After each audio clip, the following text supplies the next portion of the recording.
Good health channel पे आज हम बात करते हैं वुमेन्स हेल्थ के बारे में, वुमेन्स इंटरनेशनल डे के बारे में।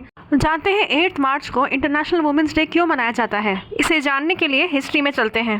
क्या आपको पता है कि 150 साल पहले तक औरतों को यूनिवर्सिटी में पढ़ना अलाउड नहीं था। औरतों को इलेक्शंस में वोट करने का राइट नहीं था। उन्हें प्रॉपर्टी अपने नाम पे खरीदने या रखने का भी राइट नहीं था। Fair and equal legal support और प्रॉपर मेडिकल केयर के भी राइट्स नहीं थे। कई सारी कंट्रीज में ऐसी पब्लिक प्लेसेस हैं जहां कभी भी औरतों को जाना अलाउड नहीं था और आज भी ऐसा है। कई क्षेत्र में औरतों को काम करना अलाउड नहीं था, उन्हें कम तनख्वाह दी जाती है और ये सब 150 साल से पहले से चला आ रहा है। तो औरतों को मर्दों की अपेक्षा कभी इक्वल राइट्स मिले ही नहीं। तो 19th सेंचुरी के शुरुआत में सिविल एक्टिविस्ट ग्रुप्स ने सोशल यूनियन बनाया, पॉलिटिकल यूनियन बनाया और रिवोल्ट करना शुरू किया। रैलीज निकाली, कई लोगों को जेल में भी डाला गया। इक्वल राइट्स के लिए औरतों ने फाइट करना शुरू किया। 1911 में पहला इंटरनेशनल वुमेन्स डे मनाया गया जिसमें 17 कंट्रीज ने पार्टिसिपेट किया। उनका मुद्दा यही था कि हमें इक्वल राइट्स दो।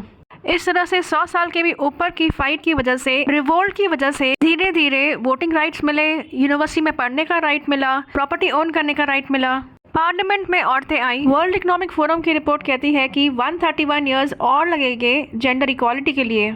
आज भी औरतों को कई ऑफिसेज में, कई जॉब्स में इक्वल पे नहीं दिया जाता है, इक्वल अपॉर्चुनिटी नहीं दी जाती है। उन्हें दबाया जाता है, उन्हें अब्यूज़ किया जाता है। Domestic violence, harassment, bullying. कई सारे घरों में औरतों को आज भी अपने मन से डिसीजन लेना अलाउड नहीं है। उन्हें अपने पिता से या पति से परमिशन लेनी होती है, ससुराल वालों से परमिशन लेनी होती है। आज भी कई घरों में और कई ऑफिस में इक्वल राइट्स नहीं है औरतों के लिए। तो पूरी दुनिया में इंटरनेशनल वुमेन्स डे इसलिए मनाया जाता है ताकि हम उस पर काम कर सकें, इक्वल राइट्स के लिए, इक्वालिटी के लिए हम सब मिल के उसके लिए फ़ाइट कर सकें। वुमेन्स डे एक रिमाइंडर है कॉल टू एक्शन के लिए। एक्शन ये लेना है कि हमें इक्वालिटी प्रमोट करना है, हमें और स्टेप्स लेना है जेंडर इक्वालिटी के लिए, वुमेन हरेसमेंट और अब्यूज़ को रोकने के लिए, इक्वल अपॉर्चुनिटी के लिए। इस पे हमें मिल के काम करना है। वुमेन्स डे के दिन हम सक्सेसफुल औरतों की अचीवमेंट्स को भी सेलिब्रेट करते हैं ताकि दूसरी औरतों को इंस्पिरेशन मिले, मोटिवेशन मिले। और बात करें इंडिया की, तो इंडिया का रैंक 127 है out of 146 countries gender parity में, वर्ल्ड इकोनॉमिक फोरम की लेटेस्ट जेंडर गैप रिपोर्ट के हिसाब से। मतलब 126 कंट्रीज इंडिया से ज़्यादा अच्छी है वुमेन राइट्स में, जेंडर पैरिटी में। इकोनॉमिक पार्टिसिपेशन में इंडिया सिर्फ 36% तक पहुंच सका है जेंडर पैरिटी में। यहाँ तक कि हमारे नेबरिंग कंट्रीज जैसे कि नेपाल, चाइना, भूटान, बांग्लादेश हमसे ज़्यादा अच्छे हैं जेंडर पैरिटी में। क्या आपको पता है कि आयरलैंड ऐसा कंट्री है जो 14 कॉन्जिक्यूटिव ईयर नंबर 1 है जेंडर पैरिटी में। 90% जेंडर पैरिटी अचीव कर चुका है आयरलैंड। इंडिया को आयरलैंड जैसे कंट्री से इंस्पिरेशन लेना चाहिए। तो पिछले 14 ईयर्स से नंबर 1 पोजीशन पे है। और बात करें डोमेस्टिक वायलेंस की, तो इंडिया का रैंक 131 है आउट ऑफ 189 कंट्रीज। 2023 में 28,811 कंप्लेंट्स रजिस्टर हुई है डोमेस्टिक वायलेंस की इंडिया में।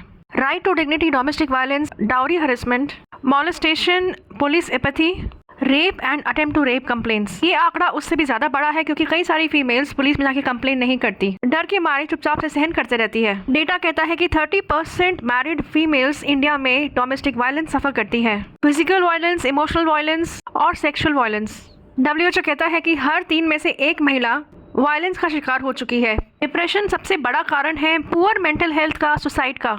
इसके अलावा औरतों में बड़ा रिस्क है सेक्सुअली ट्रांसमिटेड डिजीजेस का, जो अनसेफ सेक्स की वजह से होता है। बड़ी बीमारियां जैसे कि HIV या HPV वायरस की वजह से सर्वाइकल कैंसर भी हो सकता है। फीमेल्स में सबसे ज्यादा हार्मोनल फ्लक्चुएशंस होते हैं। हर महीने पीरियड्स होना, हार्मोन चेंज होना, हर महीने body pain, back pain, abdomen pain females की लाइफस्टाइल को अफेक्ट करती है। पूरी जिंदगी उन्हें पेन के साथ ही निकालना होता है। और पीरियड्स अगर खत्म भी हो गए तो मेनोपॉज का पेन, मेनोपॉज के सिम्टम्स और मेनोपॉज के बाद और भी ज्यादा हेल्थ इश्यूज बढ़ जाते हैं, जैसे हार्ट स्ट्रोक का रिस्क बढ़ जाता है, हार्ट डिजीज का रिस्क बढ़ जाता है, ऑस्टियोपोरोसिस यानी बोन्स का वीक होना, भुलक्कड़पना, कैंसर जैसे कि cervical cancer, breast cancer. Reproductive age में खून की कमी, आयरन डेफिशिएंसी हो सकती है। तो जरूरी है कि आप आयरन रिच फूड खाएं जैसे कि हरी सब्जियां जिसमें ढेर सारा आयरन होता है, डेट्स यानी खजूर, बीट रूट, लेंटिल्स जैसे कि पीस, छोले, दाल, बीन्स जैसे कि राजमा बीन्स, इन सब में आयरन अच्छा होता है। बाकी बहुत सारी बीमारियों से बचने के लिए एक हेल्दी लाइफस्टाइल जिए।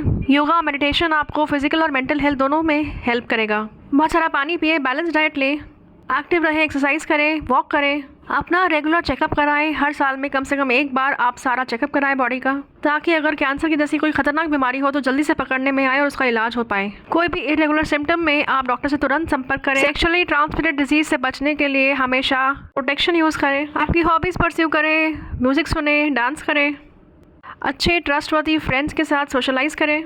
अपने घर की फीमेल्स का खास ख्याल रखें, एक अच्छे इंसान की तरह उन्हें respect they, love they, care दे, उन्हें समझे कि वो बहुत मुश्किल दौर से गुजरती है, कई बार उनको सपोर्ट करें। आप अपनी चेतना से उन्हें प्यार करें, उन्हें सिर्फ फिजिकल लेवल का प्यार ना करें पर अपनी चेतना से उन्हें समझें, उनका ख्याल रखें, इमोशनल सपोर्ट दें।